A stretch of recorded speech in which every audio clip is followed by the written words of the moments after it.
Assalamualaikum warahmatullahi wabarakatuh. Hai, ketemu lagi dengan saya Safia Maulida.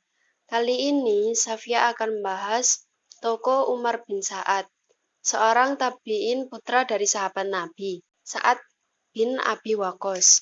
Sebelum bahas tokoh kita kali ini, saya akan merunut ke peristiwa Karbala terlebih dahulu. Telah mafhum tentang kontroversi peristiwa Karbala dan akan selalu menarik perdebatan di kalangan Sunni dan Syiah tentang siapa yang paling bertanggung jawab atas terbantainya cucu Nabi Husain alaihissalam. Pihak Syiah mengatakan Yazid bin Muawiyah yang paling bertanggung jawab, sedangkan pihak Sunni mengatakan bahwa Syiah Kufah yang bertanggung jawab atas terbunuhnya Husain alaihissalam. Saya tidak akan membahas perdebatan tentang siapa yang paling bertanggung jawab dalam pembantaian itu. Yang saya garis bawahi adalah kedua madhab sama-sama mengakui bahwa pertama, yang membantai Al-Husain alaihissalam dan rombongan adalah 4.000 pasukan yang dipimpin oleh Umar bin Sa'ad. Kedua pihak, yakni Sunni dan Syiah, sama-sama mengklaim bahwa mereka mencintai Al-Husain dan Ahlul Bait Nabi Shallallahu Alaihi Wasallam. Sepertinya kedua pihak sepakat dalam kedua hal itu. Nah, benarkah Umar bin Sa'ad itu pemimpin pasukan pembantai Al-Husain dan rombongannya? Untuk mengetahuinya dan agar tidak dituduh dusta oleh para pembenci Syiah, mari kita lihat dalam kitab referensi Ahlussunnah, yakni kitab Al-Bidayah wan Nihayah, yang disusun oleh Ibnu Katsir Al-Dimaski, salah satu ulama Ahlussunnah yang bermadhab Syafi'i. Jilid 5 terbitan Darul Fikr. Cetakan pertama tahun 2005 Masehi. Halaman 701. Ibnu Katsir di sini menjelaskan tentang perjalanan yang dialami oleh keluarga Nabi Shallallahu Alaihi Wasallam sepeninggal syahidnya Al-Imam Husain alaihissalam. Dia, maksudnya Ibnu Katsir, berkata, adapun keluarga dan para wanita Al-Husain yang tersisa, maka sesungguhnya Umar bin Sa'ad telah mewakilkan bersama mereka orang-orang yang menjaga dan mengawasi mereka. Kemudian orang-orang tersebut membawa mereka di atas tanduk. Maka ketika mereka melewati tempat peperangan, mereka melihat Al-Husain dan para sahabat beliau terkapar di tanah. Di sanalah para wanita menangis, dan Sayyidah Zainab berteriak, seraya memanggil saudaranya, Al-Husain dan keluarganya yang terbunuh. Beliau berkata, wahai Muhammad, Allah serta malaikat langit telah bersalawat kepadamu. Inilah Al-Husain berada di tanah lapang, tertutupi oleh darah dan terputus anggota tubuhnya. Wahai Muhammad, putri-putrimu menjadi tawanan. Keturunanmu dibunuh, angin telah membawa mereka pergi. Demi Allah, hal itu membuat semua musuh dan kawan menangis. Dari keterangan Ibnu Katsir yang saya baca tadi, dapat diketahui dan dipastikan bahwa Umar bin Sa'ad memang memimpin pembantaian tersebut. Dan setelah Al-Husain terbunuh, kemudian Umar bin Sa'ad menawan rombongan keluarga Al-Husain yang tersisa. Dari referensi Ibnu Katsir ini dapat diketahui dengan pasti keterlibatan Umar bin Sa'ad dalam pembantaian Al-Husain dan Ahlul Bait Nabi Shallallahu Alaihi Wasallam lainnya. Dan sekaligus bisa dipastikan bahwa dialah pembunuh dan yang menawan para Ahlul Bait yang tersisa. Nah, sebagai salah seorang pembunuh dan yang menzolimi Ahlul Bait, tentu sebagai umat muslim kita sepakat bahwa perbuatan itu adalah perbuatan jelek, terkutuk dan dosa, dan pelakunya selayaknya mendapat hukuman. Sebab Nabi bersabda bahwa siapapun yang menyakiti Al-Husain atau Ahlul Bait sama dengan menyakiti beliau Shallallahu Alaihi Wasallam. Dan pula sebagai muslim, kita memang harus mencintai cucu Rasulullah yang juga disayang oleh beliau Shallallahu Alaihi Wasallam. Nah, sekarang mari kita lihat bagaimana perlakuan terhadap Umar bin Sa'ad, sang pembunuh Al-Husain dan Ahlul Bait dalam pandangan sebagian ulama Sunni. Untuk mengetahuinya, mari kita lihat kitab Al-Sunnah, yakni kitab Ma'rifat Ats-Tsiqah, yang disusun oleh Al-Haythami. Umar bin Sa'ad bin Abi Waqqas Madaniyin Tsiqatin.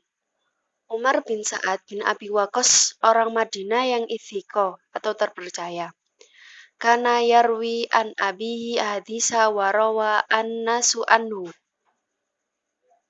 Ia meriwayatkan dari ayahnya hadis-hadis dan orang-orang telah meriwayatkan darinya.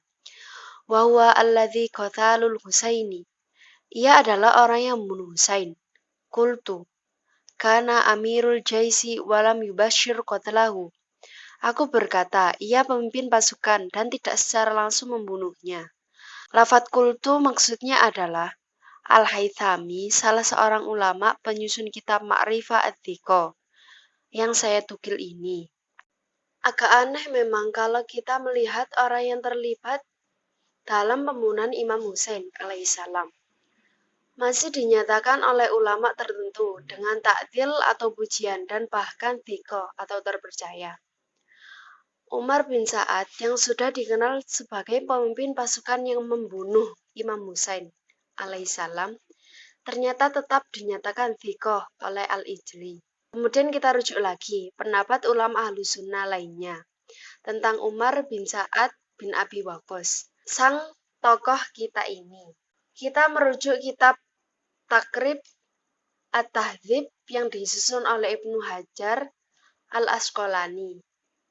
Umar bin Abi Waqqas Al-Madani Nazilil Kufatu Sodu. Di sini Ibnu Hajar menyebutkan bahwa Umar bin Sa'ad termasuk perawi hadis kitab Sunan An-Nasai dan menyatakan tentangnya bahwa ia seorang yang soduk atau jujur. Selanjutnya mari kita cek apakah benar Imam An-Nasai mengambil hadis dari Umar bin Sa'ad seperti yang dikatakan Ibnu Hajar. Untuk mengetahuinya, mari kita rujuk kitab Sunan Al-Kubra An-Nasai.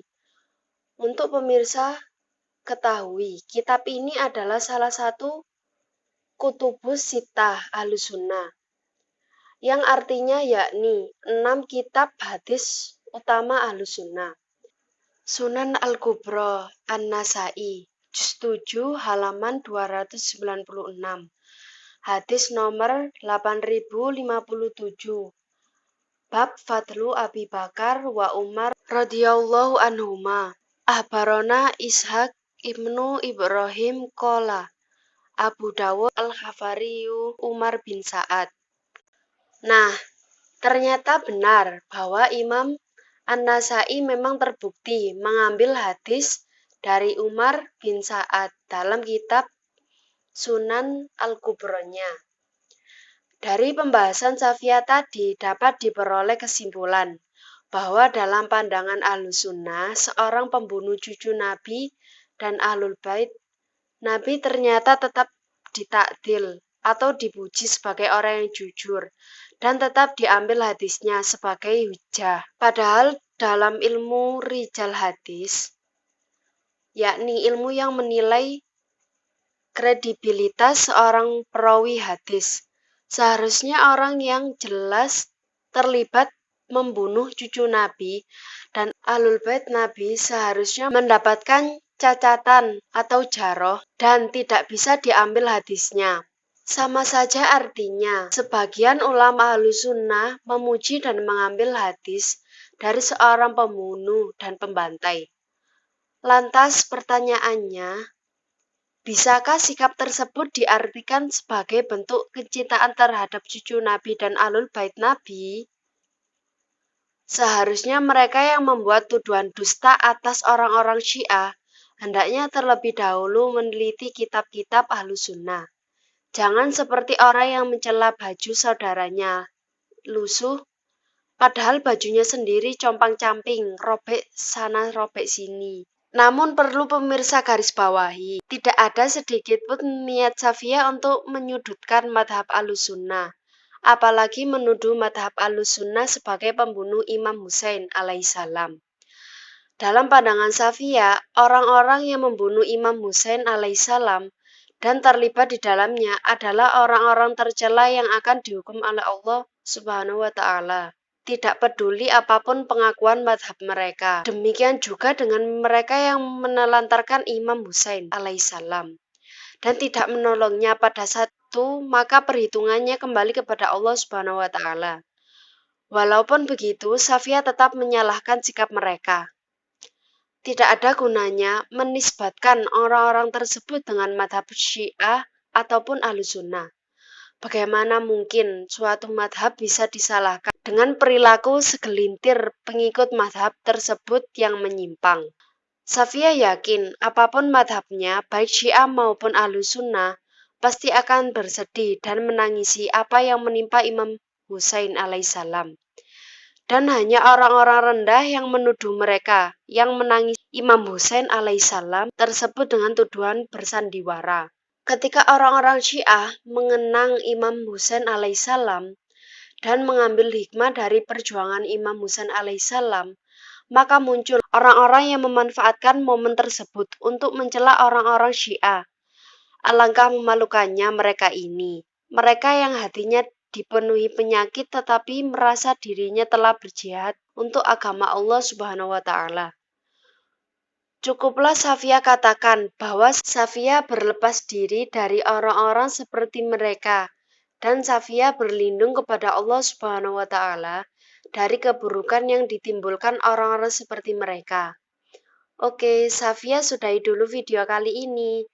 Semoga kita semua bisa menjalin ukhuwah tanpa harus saling menfitnah. Wallahul muwafiq ila aqwamit thoriq. Wassalamualaikum warahmatullahi wabarakatuh. Dadah.